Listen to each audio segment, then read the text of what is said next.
পৈতৃক সম্পত্তির উপর সমঝোতার ভিত্তিতে রাস্তা চলাচল করতে বলায় আলামিনের পরিবারের বিরুদ্ধে নারী নির্যাতন মামলা। রিপোর্ট ইয়াসিন মাহমুদ।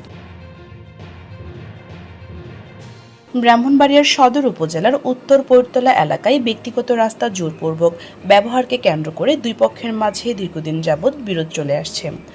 ঘটনাটি নিয়ে দুই পক্ষই একে অপরের বিরুদ্ধে অভিযোগ তুলেছে। এ নিয়ে দুপক্ষের মাঝে চরম উত্তেজনা বিরাজ করছে। ভুক্তভোগী এবং এলাকাবাসীর সঙ্গে কথা বলে জানা গেছে, অত্র এলাকার বাসিন্দা মোহাম্মদ আল আমিন মিয়া গত 22 মার্চ সকাল আনুমানিক 11টার দিকে তার পৈতৃক মালিকানাধীন রাস্তা দিয়ে প্রতিবেশীদের চলাচলে বাধা দিলে দুই পক্ষের মাঝেই বিরোধের সূত্রপাত ঘটে।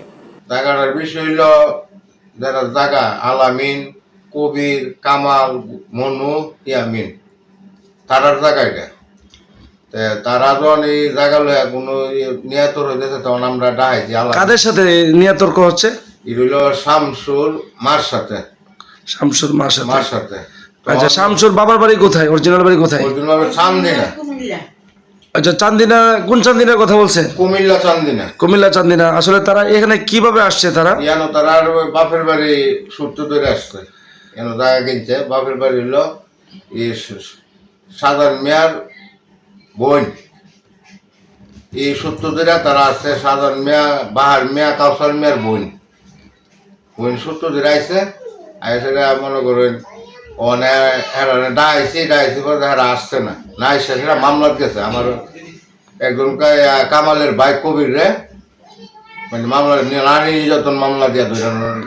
আসলে নারী নির্যাতনের মতো কোনো ঘটনা কি এখানে ঘটছিল? না, এটা মিথ্যা কথা, কোনো কিছু ঘটে নাই।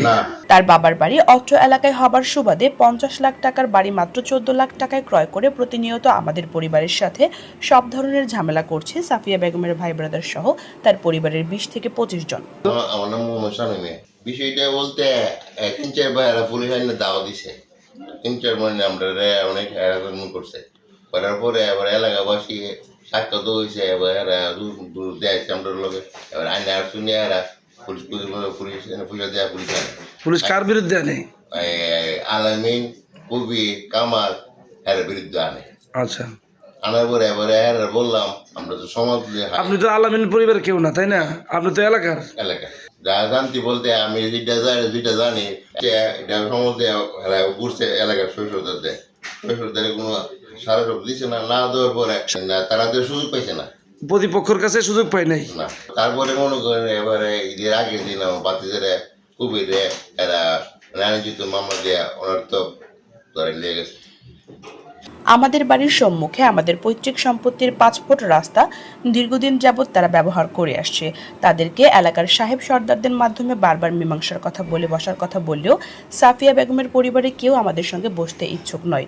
অভিযোগকারীর দাবি, সাফিয়া বেগম সহ অভিযুক্তরা দীর্ঘদিন যাবৎ জোরপূর্বক আমাদের ব্যক্তিগত রাস্তা ব্যবহার করে আসছে। এ নিয়ে প্রতিবাদ করলে সাফিয়া বেগম ক্ষিপ্ত হয়ে আমাদেরকে ভয়ভীতি প্রদর্শন সহ আমাদের বিরুদ্ধে মিথ্যা মামলা, এমনকি নারী নির্যাতন মামলা দিয়ে হয়রানি করছে বলে সাংবাদিকদের জানায়। এরপর একটা অভিযোগ করছে, করার পরে অভিযোগের পরে যেমন শ্যামল সর্দার এবং সাধারণ সর্দার ওনাদের কাছে আমি গেছি। যাওয়ার পরে আমরা বাড়িতে মিলে সবাই গেছি। এইভাবে এটাকে আমরাকে হয়রানি করতেছে এরা এবং আমাদেরকে হুমকি প্রদান করিতেছে। পুলিশ দিয়ে আমাদেরকে বলে আমাদেরকে চাঁদাবাজি মামলা দিয়ে ধরাই দিব। পুলিশে আমাদেরকে বলছে আমরা চাঁদাবাজি মামলা দিয়ে ধরাই দিব। পুলিশ মামলা করে আমরা 10 লাখ টাকা চাঁদা চাচ্ছি। তখন উনি বলছে চাঁদা সে চাচ্ছে, আমাদের কাছে কোনো প্রমাণ আছে না, আমরা মানুষের মুখে শুনি। মানুষের মুখে শুনে নাম এটা কিভাবে বলেন এরা আমরা চাঁদাবাজি চাইছে। এরপরে কইছে আমরা রাস্তা আমরা নিব। পরে আমাদেরকে এভাবে হয়রানি করে অভিযোগ দিতে লাস্টে একটা নারী নির্যাতন মামলা দিছে ওনার মেয়েরে দিয়া। সরজমিনে কথা হলে স্থানীয় বাসিন্দা ইয়াসিন আহমেদ জানান, রাস্তার মোট প্রস্থ প্রায় 7 ফুট, এর মধ্যে প্রায় 5 ফুট আলামিনার এবং বাকি 2 ফুট সাফিয়া বেগমের বলে স্থানীয়ভাবে ধারণা করা হয়। পুরো রাস্তা নিয়ে দখলকে কেন্দ্র করে দুই পক্ষের মধ্যে বিরোধের সৃষ্টি হয়েছে। আমার নাম মোহাম্মদ ইউনুস, আমি এর প্রতিবেশী। আমি যতটুকু জানি যে রাস্তাটা নিয়ে সমস্যা, এই রাস্তাটা এরা যে জায়গাটা কিনছে, এরার জায়গা শুধু হাবিব নামের একটা ছেলের সিনে বাইরে থাকে আর কি, প্রবাসী আর কি। আচ্ছা, মানে এরা বাইরে মিলে এরা জায়গাটা কিনছে। এরা তো যতটুকু শুনছি অরিজিনাল বাড়ি মানে কুমিল্লা। এরা অরিজিনাল বাড়ি কুমিল্লা। তারা ক্রয় সূত্রে তারা মালিক, ক্রয় সূত্রে এরা মালিক। আচ্ছা আচ্ছা, যার কাছ থেকে জায়গা কিনছে তা আমরা যতটুকু জানি তারার এই আলামিনার যে রাস্তাটা, এই রাস্তাটা হচ্ছে মানে প্রায় 5 ফুটের উপরে। আর এরার যে রাস্তাটা আমরা যতটুকু জানি আর কি, এরা রাস্তাটা 2 ফুটের মতো আছে। তো তো এরা এখন চাচ্ছে যে ওই এরার যে রাস্তাটা, এই রাস্তাটা ব্যবহার করার জন্য এসপি অফিসে নাকি কমপ্লেন হয়ে গেছে, বা এটা নিয়ে এসপি অফিস থেকে নাকি বলছে এরা সামাজিকভাবে বা এভাবে পয়সা শেষ করার জন্য। তো আজ পর্যন্ত এটা শেষ হতে শুনে নেই। কিছুদিন আগে শুনলাম আবার হঠাৎ করে এরা নামে একটা মামলা দিছে, মামলা দিয়া একজন অ্যারেস্ট করে নিয়ে গেছে। তিনি আরও জানান, সাফিয়া বেগমের দায়ের করা মামলায় একজনকে কারাগারে যেতে হয়েছে।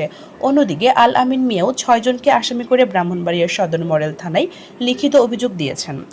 এলাকার সাধারণ মানুষ দ্রুত এই বিরোধের সুষ্ঠু ও স্থায়ী সমাধান কামনা করছেন। স্থানীয়ভাবে একাধিকবার সালিশ বৈঠক অনুষ্ঠিত হলেও তা ফলপ্রসূ হয়নি বলে জানা গেছে। এই বিষয়ে সাফিয়া বেগম বলেন, আমাদের বাড়িতে যাতায়াতের পথে তারা বাধা সৃষ্টি করছে। এই কারণে আমরা তাদের বিরুদ্ধে মামলা করতে বাধ্য হয়েছি। আবার ছাতাবাজির মামলা করছি, ছাতাবাজি 10 লাখ টাকা আছে, আর আমরা দেনা রাস্তা লাম্বা লেগে আমার 8 বালিগি দেনা, আমরা ভর্তি বাড়িতে না।